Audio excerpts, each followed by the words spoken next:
Welcome back. Tonight we are talking about service standards in Singapore, and sharing their views with us are Chen Wei, Adam, and Gopa.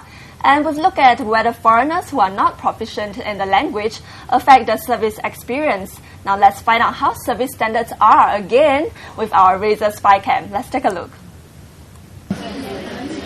Razer SpyCam Part 2 explores the general service standards. Let's find out what is the reaction when we ask for ice water.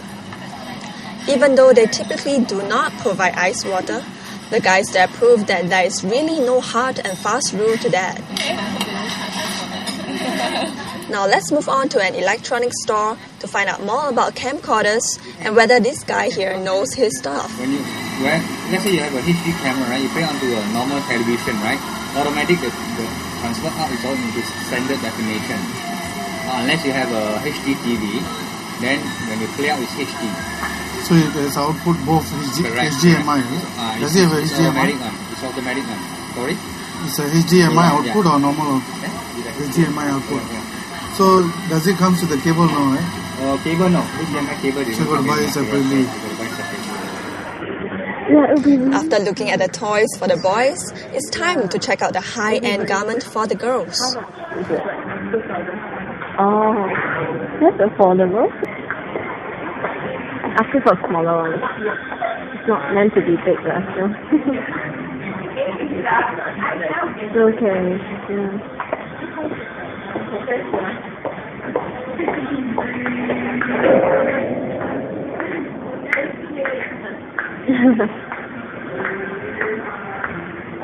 Try out. Oh, good. It's actually quite nice. Yeah.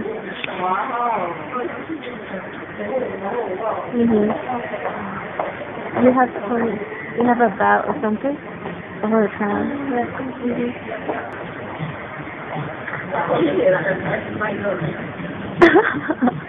That smells so bad.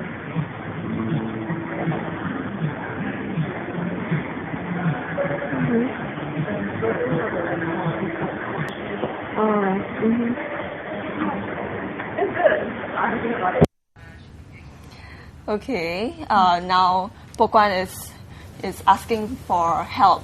You know, what if I need an alteration, can I, is it chargeable? And then she just appeared really uninterested. Like, it's, I'm not going to care about you because I know at the end of the day, you're not going to buy this dress or this pair of jeans. So we were talking about passion, we're talking about serving with our heart. Yeah. What do you think of that lady? Yeah, so, I mean, just to give an example, that lady could speak English, but she wasn't giving great service. At the same time, let's say if you have someone who can't speak very well, but you can tell that she's sincere, who would you go for?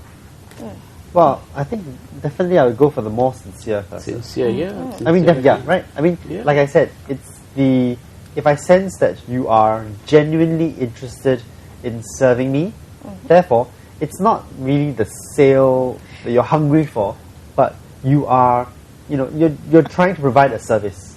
That's what I think I should be getting. So even if you have to repeat yourself 5 times, you would go for that. I mean, the question here is, you see, the person is really genuinely interested in serving you.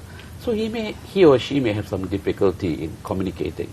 But you can feel that he or she is really there to help you, trying to help you to get whatever you want, then I think it's quite okay. It's not really so much about the language itself, you see. But, as what you have pointed out, in here you have one who speaks very good English, not interested in, providing the kind of service. And here you have someone who doesn't speak that well, but that service from the heart is there. Okay. I think, personally speaking, I'm a real stickler when it comes to English.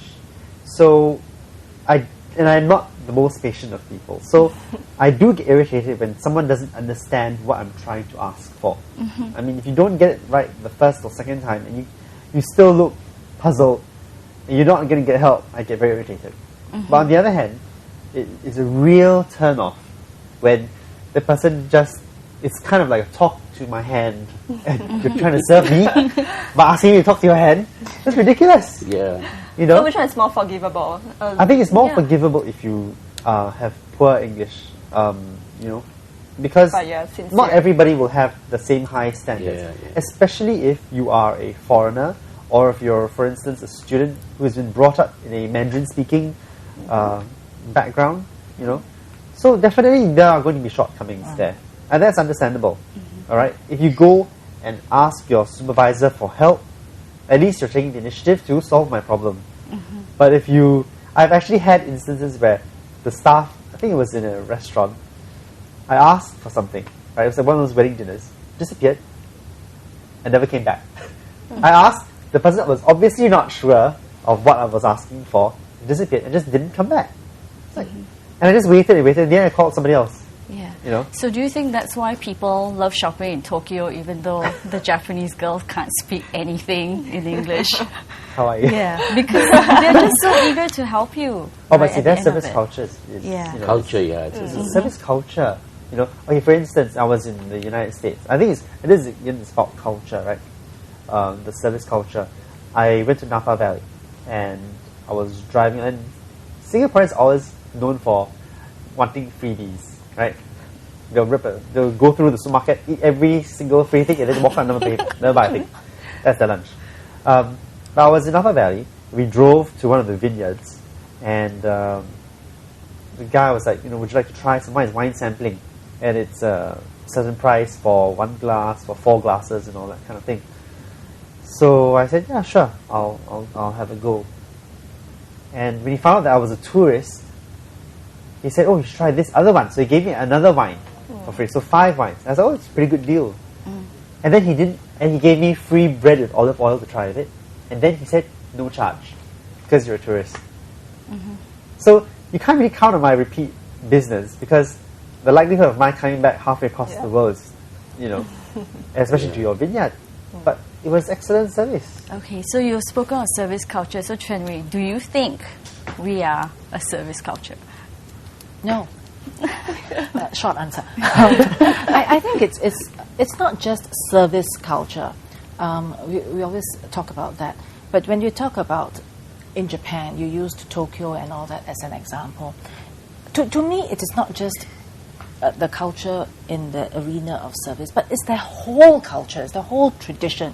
You know, how much they maintain this respect for their elders, and you know, it's things that they have been practicing for the longest time, their whole life long. Something that is entrenched in Yes, exactly. But here, what do you see? How do you see our little kids, you know, behaving to their parents and so on? How they, you know, don't request things of perhaps their domestic helpers and so on, but they make demands on them. You know, I think it's getting to a state where we have lost that graciousness. Yeah, and it's me, myself, take care of me. You know, so when you talk about culture, I think there's a whole gamut of things that you need to talk about when talk about service culture. When you talk about the states and so on, people are naturally a little bit more gregarious, a little bit more extrovert, a little bit more wanting to make friends. You know, here we tend to, for the longest time, we tend to be a little bit more introvert. We tend to be a little bit shy in case we lose face, you know. So it's a whole list of things. So when you say who makes the good service person, you need to look at a lot of things. Does that person like people? Is that person a natural wallflower who doesn't dare to talk to anybody if his life depended on it? You know, it's a whole lot of things that you need to think about. That I was thinking about the point that you made. It takes two, you know, it takes two to clap. Not just the customer also being appreciative, but both sides wanting to be accommodating, as you said, you know. If the service provider is going to be accommodating in your experience, you know, if that sales girl could be a little bit more accommodating to your request for alteration and so on. And if there is a lack of language, when the customer is a little bit more accommodating to the person that you know is obviously struggling with it, it takes two. Okay, in fact, we went out to the streets and find out what are some of the consumers thinking about this and what do they think about the quality of service in Singapore. So let's take a look. I like their friendliness, but sometimes they can be a bit slow. Negative experiences, I think the worst would be if you encounter someone with a very bad attitude towards the customer, or maybe they are very biased or selective on the customer. Yeah. I think if we're students, it's worse, right? Because they don't respect us. Because we are kids and they feel that we have not enough money to buy. There's one outlet, just a furniture outlet that I went to. Okay, when I asked question, the counter staff didn't know, the product features of the machines, and I had to just leave like that. What is your impression of such sales assistants? I think the business owners themselves needs to train the retail assistants on handling such customers' inquiries.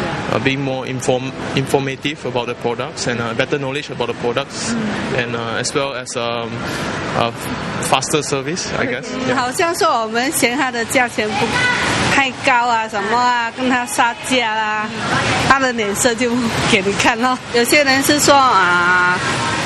他们的本性是这样，所以很难改掉啊。跟人家服务是说，人家高兴，我也要高兴一点啊。